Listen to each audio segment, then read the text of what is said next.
What's going on, everybody? I am back to break down the 6-game NBA DFS slate on DraftKings and FanDuel. Excited to get into the breakdown, giving you guys the top plays to get you winning some money tonight. As always, before we get into the breakdown, don't forget, if you do stay tuned to the end of the video, I will be giving out my lock of the night, fan favorite segment on the channel. And if you enjoy the content, hit that like button, subscribe to the channel, hit the notification bell so you don't miss any future content that I upload. If you haven't signed up for the premium content, you can check it over here on patreon.com/KJK_DFS. I do offer DraftKings and FanDuel packages as well as a prize picks package. And I do offer a brand new course now, The Principles of MLB DFS. It's a masterclass I'm going to be putting together, going over some concepts and principles that were able to allow me to win over $100,000 last year during the MLB season. So if you want to check that out, I would love to have you join over here. And without further ado, let's get into the breakdown, guys. This video is brought to you by PrizePicks. Sign up with there using promo code KJK DFS today to receive an instant match deposit up to $100. Brooklyn taking on Charlotte is the first game on the slate. Comes with a 241 over-under. It's a 4-point spread in favor of the Brooklyn Nets, so expected to be close, expected to be very high up pace. Obviously going to make us have a lot of interest here. Kyrie Irving, Kevin Durant, both back now, so obviously the usage is going to be affected a little bit for Kyrie Irving compared to what it has been in the past with no Kevin Durant. But the fact of the matter remains, everything's going to flow through these two guys for the Brooklyn Nets for the remainder of the season. And they get one of the best possible matchups you could ask for, taking on a Charlotte Hornets team that just supplies a ton of pace-up opportunity. And one of the worst defenses in the league. Looking at my defensive half-court and putbacks tool over here on Patreon, see that Charlotte ranks right now on the season 19th overall in the points per possession rank. They're getting a little better defensively from a points per possession rank aspect, but the pace is still there, and they're always involved in very high total games. So I love targeting them. Kevin Durant, Kyrie Irving looking like two of the top plays on the slate tonight for sure. And then running it back on the other side with Charlotte, it's pretty simple. We know where the minutes are going. It's LaMelo Ball, Terry Rozier, Miles Bridges, Kelly Oubre, PJ Washington, and some of the secondary options are where things get a little bit dicey. But we know Bridges, Rozier, LaMelo Ball, all three of those guys are going to play lots of minutes, very solidified, and we're not too worried about their minutes fluctuating up and down. So those guys, good fantasy point producers, high up tempo game, obviously all going to be in great spots. And you can be taking a look at some guys at the bench like a Montrezl Harrell, a Seth Curry for the Brooklyn Nets. Is actually pretty interesting. I mean, for the most part, he's kind of just a wing shooter now with Kyrie and Kevin Durant being back, but he's still needed a lot on the wing. If he gets hot at times, I do think he's still going to have plenty of room for some big games. So kind of who I'm looking to go to in that first game here. And as far as anyone else in my projection model right now, just taking a double look. I mean, Patty Mills at 3.7 looks somewhat decent for the Brooklyn Nets as well.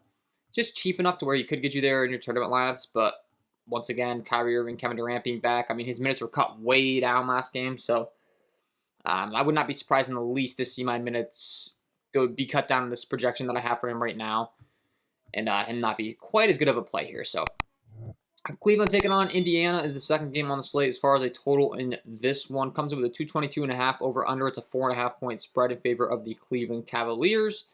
As far as the injury news or anything in this game, there is no Jared Allen, which is obviously a big piece of news, and there is no Caris LeVert, which is a big piece of news. So with Jared Allen being out, look for some more Ed Davis, Dean Wade, Chetty Osman, Kevin Love, Lauri Markkanen to be mixed into the mix here. But most notably, Evan Mobley just becomes a much better play. I do think Kevin Love becomes a much better play as well, especially considering he's in the upper 5K range. He's continuing to not play that many minutes, but I mean, he played in the upper 20s and then 30 minutes last time out. So that's really relevant when it comes to a guy like Kevin Love who produces at such a high rate like he does. So I think Kevin Love looks really good on this slate tonight. And then, like I said, Lauri Markkanen as well at a 5.7 price tag, going to be getting a lot more minutes. He played 38 last time. So Mobley, Love, Lauri Markkanen certainly look a lot better. And then you're looking to go to Darius Garland as the top usage guy on this team, obviously. And the guy that has the most upside, but he's priced up for the most upside. So not quite as easy to be getting him. Chetty Osman's the last guy. Chetty Osman's fantasy point production has been very good on the season. A lot better than years past that we've seen out of Chetty. So once again, 32 minutes the last couple times out. He's going to be a valid play with all these injuries. Running it back on the other side with Indiana, Halliburton, Brogdon, Buddy Hield all continue to be back now. You have O'Shea Brissett, Jalen Smith at 5.6 and 5.7 respectively. As far as who we're looking to go to in this game, I mean, Brissett, Isaiah Jackson, Jalen Smith off the bench, Chris Duarte, but most notably, once again, kind of similar to like the Charlotte Hornets, it's three guys. It's Halliburton, Brogdon, and Hield. They're the ones with all the usage. They're the ones with all the minutes. they are priced kind of accordingly. I mean, I think Malcolm Brogdon's price tag at 7.8 still really good. He's been on a full run and looks like he's finally healthy again. How long that lasts is always a question. Unfortunately, he's had a career riddled with injuries, but he looks really good, but he healed. So, just looking to lock in those guys. And then you have Brissett, Isaiah Jackson continues to get a start. So if he continues to start, he's going to be looking pretty good. Jalen Smith, O'Shea Brissett, looking pretty good. You kind of know where everything's going in this game. It's kind of straightforward. So Phoenix taking on Orlando is the next game on the slate. This game right now, as far as the total comes in, the 224.5 over under. It's a 7.5 point spread in favor of the Phoenix Suns. So expected to stay somewhat close for in a Phoenix Orlando game, considering there's no Devin Booker and there's no Chris Paul now.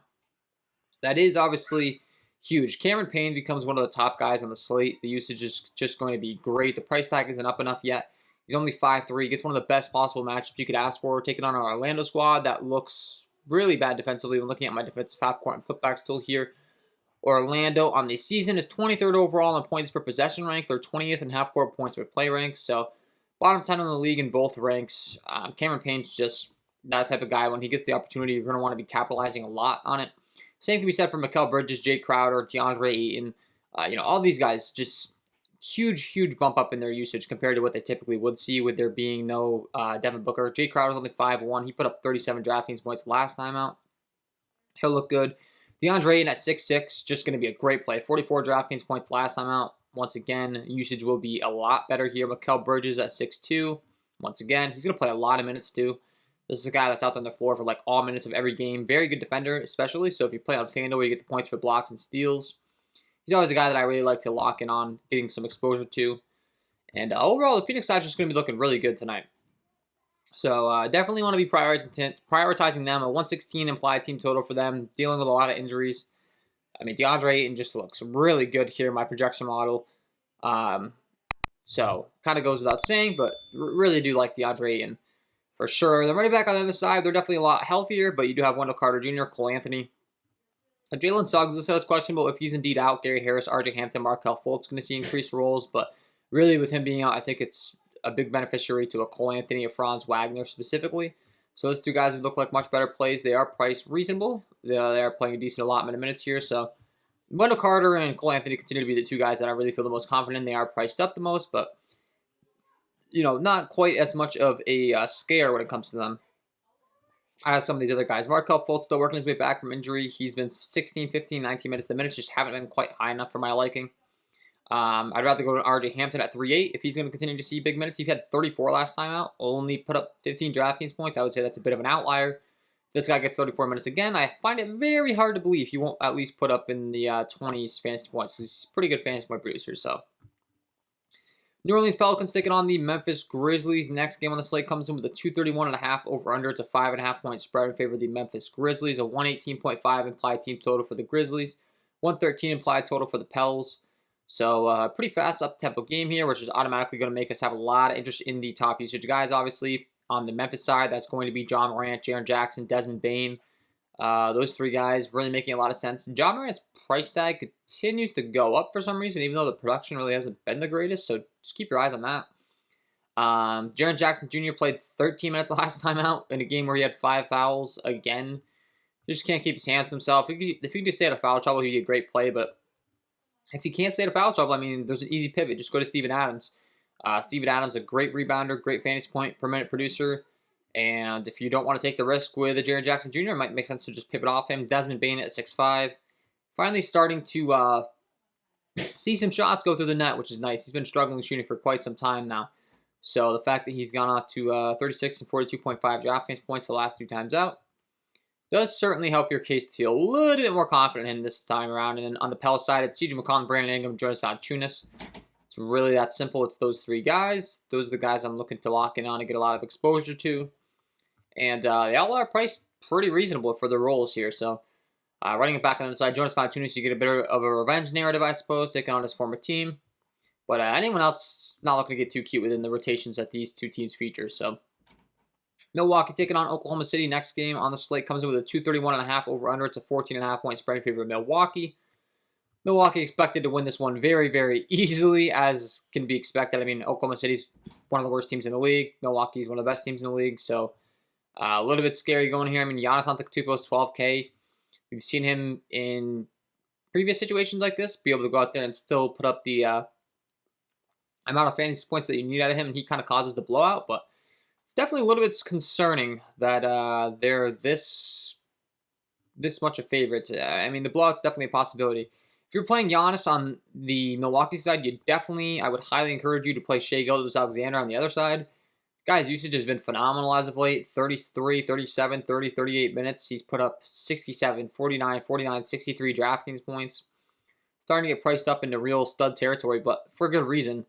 You take Josh Giddey and Lou Dort out of the equation, his usage really takes a big climb. So keep your eyes on the Lou Dort news. If he comes back, it could quote-unquote hurt Shai Gilgeous-Alexander, but could also probably help him because realistically that gives this game a much more realistic chance of staying close. So keep your eyes on the Lou Dort news. If he's in, would like him, like Shai Gilgeous-Alexander, especially if you're running it back with Giannis Antetokounmpo, because you're really going to need the game to stay close. So Pokusevski, Trey Mann, Darius Bazley, those three guys continue to see a lot more minutes as well for the Oklahoma City side. Just spreading their minutes kind of thin all over the place at times, though. So, I mean, I wouldn't be too reliant on the recent games. But they're worth taking some tournament flyers on. And once again, if you're playing anyone on the Milwaukee side, you're probably going to want to get some exposure to the Oklahoma City side because someone's going to have a big game. Most likely Shai Gilgeous-Alexander. But you could throw in and mix some of those other guys as well. So, LA Clippers taking on the Golden State Warriors. Last game on the slate to cap things off here. As far as the total in this game comes with a 220 over-under. It's a 7-point spread in favor of the Golden State Warriors. All the Warriors guys listed as out right now, but they were just listed out for rest last time out. So I would anticipate all these guys are back. It's going to be normal rotations. We're going to have Stephen Curry back in the equation, Klay Thompson, Andrew Wiggins. Just back to business as normal when it comes to the Warriors. So they're still listed as out on DraftKings right now, but I would anticipate that they're all going to be in for that reason. I'm not going to have too much interest in here. I mean, I don't really like Stephen Curry at 11K when Klay Thompson and Andrew Wiggins are in. They just take away so much usage from him, and his price tag's still way up there. Klay Thompson and Andrew Wiggins would be my favorite plays, I guess, as pivots off. They're getting a lot of minutes, good fantasy point production. But the Warriors just really don't intrigue me that much right now with them being fully healthy. And then running it back on the other side with the Clippers, they're kind of the same way. I mean, they just mix and match their rotations. Reggie Jackson, Ivica Zubac have been starting to see more minutes in games that do stay competitive, so you tend to think they're going to get more minutes. But even with them, there's times where they just randomly run guys out there like a Marcus Morris, a Luke Kennard if he gets hot, Amir Coffey if he gets hot down the stretch. You don't really know with the minutes, so. Looking at my projection model right now, I do think Luke Kennard grades out as a pretty great play. I've got him projected a little bit on the high side, I would say. 28 minutes right now. That might get dialed in as I go throughout the day. But 0.78 DraftKings point per minute at only 4K. Does look pretty good. Nicholas Batum, same thing can be said for him at 3.7. But once again, they just kind of look like good at their price tags. And I'm really concerned about the minutes upside that you're really receiving out of guys like this. So for me, it's going to be one of the games that I'm least interested in on the slate, and I do have some of the Golden State Warriors guys still projected as out right now, so don't have all those dialed in, but that's a quick little rundown game by game. Taking a quick look over to FanDuel, as always, just to look at some pricing discrepancies. I know we just went over a lot of stuff as far as the slate overall, but there's always going to be some pricing discrepancies on FanDuel that I like to make sure that I'm covering, just to make sure if there's any differences here. I mean, Bobby Portis at 6'4" continues to be just really, really cheap over here on FanDuel. It's been like that all season. I don't know why they continue to not price him up. He's playing around 30 minutes a game. He's one of the best fantasy producers in the league. Had a bad game last time. I had a bad game out the time before, but the upside's always going to be there for him, so I'm willing to take risks. Kevin Love at 6'4" isn't priced quite as friendly as he is over there on DraftKings, but once again, you take Jared Allen out of the equation. I think there's more minutes upside for him, which is really all you need for a guy that produces that high of a rate. Jay Crowder and the Suns options I'm really going to like. Mikal Bridges, we talked about that with all those guys being out in the Suns. They do look good over here on FanDuel as well. And let's see, DeAndre Ayton at 7'3", going to like him a lot. Jonas Valanciunas at 7K. Steven Adams, we talked about him. Jaren Jackson at small forward position. Brandon Ingram, we talked about him. Kevin Durant in that fantastic game environment at 10'3" is going to look really, really good over here. Miles Bridges in that great game environment. Lauri Markkanen getting a bump up. Desmond Bane we talked about. So, I mean, a lot of the guys that we talked about. Kyrie Irving at 9'6". Shai Gilgeous-Alexander as a pay-up option. Terry Rozier. Halliburton, Brogdon, Hield, those big three. Campaign at 6'6" is obviously going to look really good now with all those guys out. Cole Anthony continues to be really cheap. So, I mean, they're making it really easy on you to want to play him over here. And then,